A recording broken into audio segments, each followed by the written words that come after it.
Greetings, Guardians. Today we're going to be looking at the Last Perdition Energy Pulse Rifle.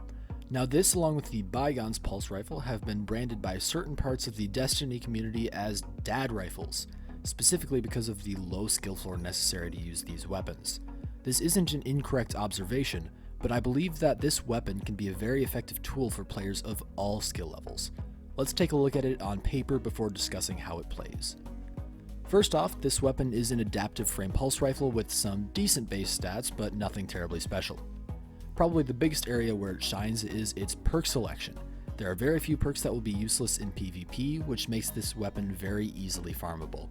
This sets it apart from other easily farmable adaptive energy pulse rifles such as the Gion 7, which I'm not sure if I'm pronouncing that right, but it has pretty mediocre perk options. I personally have two Last Perdition rolls that I like to use, both of which are just short of god tier in my opinion.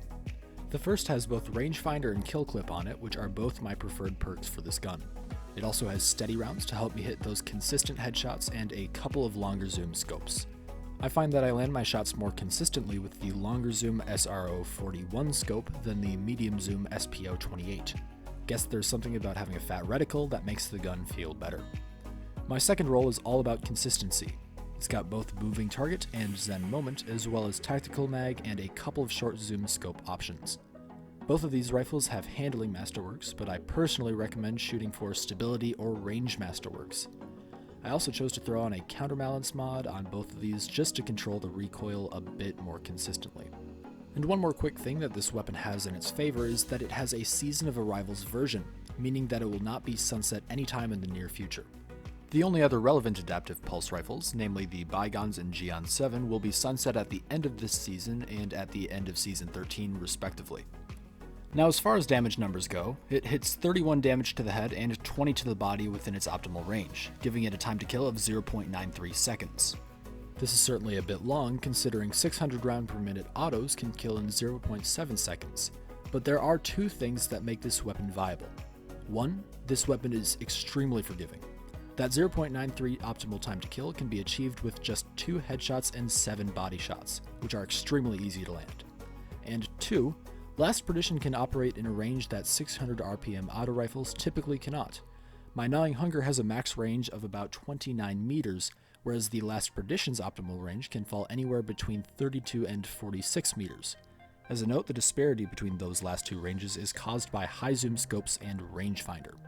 Granted, one typically needs to keep their distance from their target in order to maximize this benefit, but especially on some of your mid-range to long-range maps like Widow's Court, Midtown Vostok, and others, it is very handy to have that mid to long-range capability. And the more you maximize your range perks on this gun, the more utility you'll gain from it. Now I personally prefer to pair something short-range with this weapon. I've found a lot of success with sidearms as these tend to complement my semi-aggressive aerial playstyle. Shotguns are also a fantastic pairing as well if you want a panic weapon.